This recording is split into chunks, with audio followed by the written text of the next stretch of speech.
이번에는 미국 필라델피아 반도체 시가총액 1등이죠. 반도체 대장주입니다. 엔비디아. 지난주에 실적을 발표한 다음 날 주가가 14%나 폭등을 했었습니다. 엔비디아 주가는 이 최근의 시장 평균이 대비 엄청난 수준의 초과 수익을 내고 있습니다. 일부 애널리스트들은 이 같은 질주가 아직 끝나지 않았다고 낙관을 하고 있어요. 엔비디아는 14% 올랐었어요. 지난주에 236달러로 올랐다가 토요일 아침에는 1.6% 정도 하락을 했죠. 232달러로 마감을 했습니다. 엔비디아의 이 주가를 보면 누구든지 구글에 가면 구글 금융이나 어디서든지 다들 야후나 다 확인이 가능하죠. 작년 10월 14일이 바닥이었습니다. 112달러. 그러면 작년 10월 14일 4달 전이에요. 바로. 그때부터 지금까지 232달러면 2.1배. 112달러에서 2배면 곱하기 2하면 224달러 아닙니까? 근데 224달러 2배를 넘어서 232달러로 마감했어요. 이렇게 4달 만에 이런 하락장에서 주가의 바닥을 알고 있다면 불과 4개월 만에 2배 이상의 재산이 증식이 되는 것 아닙니까? 2배 이상의 수익을 올리는 거예요.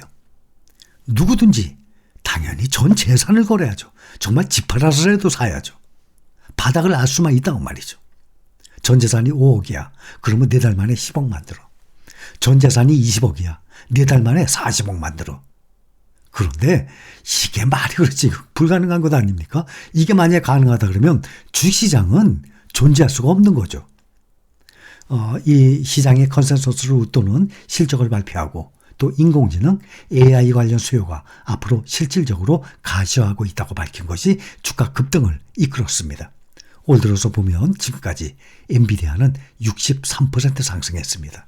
어마어마한 상승이에요. 63%면 정말 좋은 주식들 적어도 한 3, 4년 이상을 보유를 해야 올릴 수 있는 수익률인데 말이죠. 올 들어서 그러니 채 2달도 안 되는 것 아닙니까? 올 들어서 나스닥 지수는 9.7% 상승했어요. 이거하고 비교가 안 되죠. 또 필라델피아 반도체는 18% 가장 많이 올랐어요. 근데 이거에 비해서도 엔비디아는 4배 가까이 필라델피아 반도체 지수보다도 훨씬 많이 올랐습니다. 올 들어서 83% 오른 테슬라와 정말 비교될 만한 수준입니다. 국내 개인 투자자들이 가장 많이 매수하고 있는 보유한 테슬라, 애플, 엔비디아. 그중에 애플은 조금 떨어지죠. 엔비디아와 테슬라의 수익률이 어마어마합니다. 이렇게 챗GPT가 선풍적인 인기를 끌면서 마이크로소프트와 구글도 잇따라서 자사 검색 엔진 서비스에 AI 챗봇을 적용을 하고 시험 서비스를 공개하는 등의 업계의 경쟁도 치열해지고 있습니다. 엔비디아가 챗GPT의 최대 수혜주 하나로 꼽히는 이유는 엔비디아의 그래픽 처리 장치 GPU가 AI 머신 러닝 구동하는 데 적합하다는 평가를 받고 있었습니다. 시장의 조사업체 옴디아에 따르면 2020년 기준 AI 프로세서 시장에서 엔비디아의 점유율은 80%에 달합니다. UBS 애널리스트들은 투자 메모에서 엔비디아의 칩은 현재 방대한 AI 언어 학습 프로그램을 만드는데 사용할 수 있는 유일한 실용적인 제품이라고 말하고 챗GPT를 훈련시키기 위해서 엔비디아의 GPU가 약 1만 개 필요할 것으로 추정을 하고 있습니다.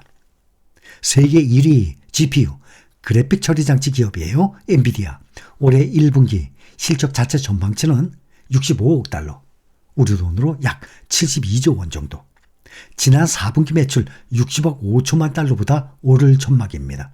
지난 4분기 매출 60억 5천만 달러. 근데 올 1분기 매출은 65억 달러로 더 오를 전망이에요. 이 약세장에서도 말이죠. 챗GPT 열풍에 힘입어서 엔비디아가 공급하고 있는 AI용 반도체 판매가 지속 증가하는 점이 긍정적 영향을 미치고 있습니다. 엔비디아 주가 지난해 말부터 올해 2월까지 정말 폭등을 하고 있는 상황이에요. 반사 이익을 본 기업은 또 대만의 TSMC입니다. 이미 역대 최고 수준의 1월 매출 약 8조 4천억 원 정도 거뒀습니다. 1월 매출. 이번 분기 매출 전망도 주요 고객사들의 이 고성능 컴퓨터 프로세서 주문이 크게 늘면서 앞으로 미래가 밝아요. 엔비디아 외에도 AMD 등의 기업은 오픈 AI에 사용되는 연산 수요에 대응하기 위해서 GPU 등의 주문량을 크게 늘리고 있는데 TSMC는 이 분야 기술력 면에서 최고입니다. 특히 엔비디아가 필요로 하고 있는 신형 GPU H100은 전량을 TSMC에서 제조를 합니다. 엔비디아는 최근에 TSMC에 H100 1만 개 이상을 생산해달라고 주문을 했어요. 경기 침체로 주문량이 줄어들고 투자폭이 축소되는 시기에 내린 것 아닙니까? 반대로 애플은 TSMC의 최첨단 3나노미터 공정에서 생산된 제품을 포함해서 12만 장 이상의 반도체 주문을 취소한 것으로 지금 알려지고 있습니다. 생성형 AI 머신러닝을 구동하기 위해서 그래픽 처리 장치 GPU가 필요한데 엔비디아는 글로벌 GPU 시장에서 전체 80% 이상을 지금 독점을 하고 있는 상황이에요. 투자은행 로젠블랏 증권의 한스 모제스만 애널리스트는 인텔이 배당금을 3분의 1로 삭감한 날 엔비디아가 호실적을 발표한 것에 주목을 하면서 지금까지 본 적 없는 다세대의 변화가 나타나고 있다라고 말을 했습니다. 모제스만은 엔비디아의 투자 등급을 매수로 유지하고 목표 주가 $320까지 제시를 했어요.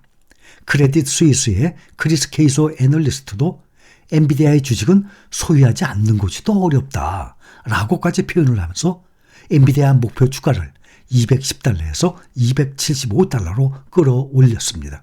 지금 엔비디아 주가가 지금 폭등을 하니까 목표 주가들을 다들 끌어올리고 있는 상황입니다. 뱅크 오브 아메리카 애널리스트 비백 아리아는 챗GPT와 같은 생성 AI의 재택으로 인해서 2027년까지 엔비디아의 매출이 연간 25% 성장을 하고 엔비디아가 AI 칩 시장에서 최소 65% 이상의 점유율을 유지할 수 있을 것이라고 전망을 한 상태입니다. 또 골드만삭스의 애널리스트 도시아 해리는 뒤돌아보면 엔비디아의 펀더멘탈상 조정을 예상하고 관망세를 유지하려고 했던 우리의 결정은 틀렸다 하고 시인을 했습니다. 자신의 실수를 인정을 하고 엔비디아에 대한 투자 의견을 중립해서 매수로 상향 조정을 했습니다. 그는 긍정적인 실적 전망치 조정과 역사적으로 회복 단계에서 나타나는 실적 대비 주가 멀티플의 확대 가능성으로 엔비디아 주가는 앞으로 지속적으로 시장 평균 대비 초과 수익률을 달성할 것으로 보고 있습니다. 전날에 엔비디아의 실적 컨퍼런스 콜에서 가장 많이 언급됐던 AI에 대해서도 낙관적인 견해를 피력을 했습니다. 그는 최근에 생성형 AI의 출현과 확장 가능성을 고려할 때 클라우드에 대한 전반적인 자본 지출의 맥락 안에서 엔비디아의 점유율의 성장 속도는 중장기적으로 가속화할 것으로 예상을 하고 있는 상태입니다. 비록 몇 달 동안의 상승률을 보고 말씀드리는 것이지만 엔비디아의 상승세 정말 테슬라 못지 않습니다. 최근에 챗GPT 같은 미래 산업 분야에 최대한 많은 연산을 할 수 있는 엔비디아 칩을 따라갈 회사가 없기 때문입니다. 미래 산업에는 이런 새로운 신기술들이 점점 많아질 것입니다. 우리가 예상할 수 없는 그러한 신기술들이 계속 나올 것입니다. 자율주행부터 증강현실, 메타버스, 모든 기계들의 자동화 전부 다 이 엔비디아의 기술력이 꼭 필요한 상황입니다. 필라델피아 반도체에서도 엔비디아가 당연히 시가총액 1등이죠. 얼마 전까지만 해도 TSMC와 1등, 2등을 엎치락 뒤치락을 하다가 지금은 완전히 1등 굳힌 상태입니다. 앞으로 빅테크의 모든 기업들은 엔비디아의 계속된 기술의 발전이 없으면 함께 성장해 나갈 수 없는 것이 현실입니다. 엔비디아의 주가 수익 비율이 61.7배라고 지금 나와 있습니다. 2021년에 한창 높았을 때는 무려 PER이 80배까지도 갔었습니다. 무슨 뜻이냐? 반도체 대장주들의 이 미래는 당연히 밝다는 것입니다. 또한 엔비디아 같은 기업은 혼자만 상승하는 것이 아닙니다. 이렇게 기술주들이 혼자 상승할 수 없고 같이 이 체인화에서 함께 나갑니다. 엔비디아가 있으면 이걸 만들어내는 TSMC 같은 기업이 있는 것이고 엔비디아 칩에 같이 또 들어간 메모리, 삼성, SK 하이닉스 이런 기업들도 또 필요한 것이고 이 반도체들을 받아서 또 새로운 프로그램들을 만들어내는 마이크로소프트, 아마존, 테슬라, 메타 같은 기업들도 똑같이 동반 상승하게 될 수밖에 없는 것 아니겠습니까? 다른 건 몰라도 미래에는 역시 반도체는 확실한 발전 분야이면 틀림이 없습니다.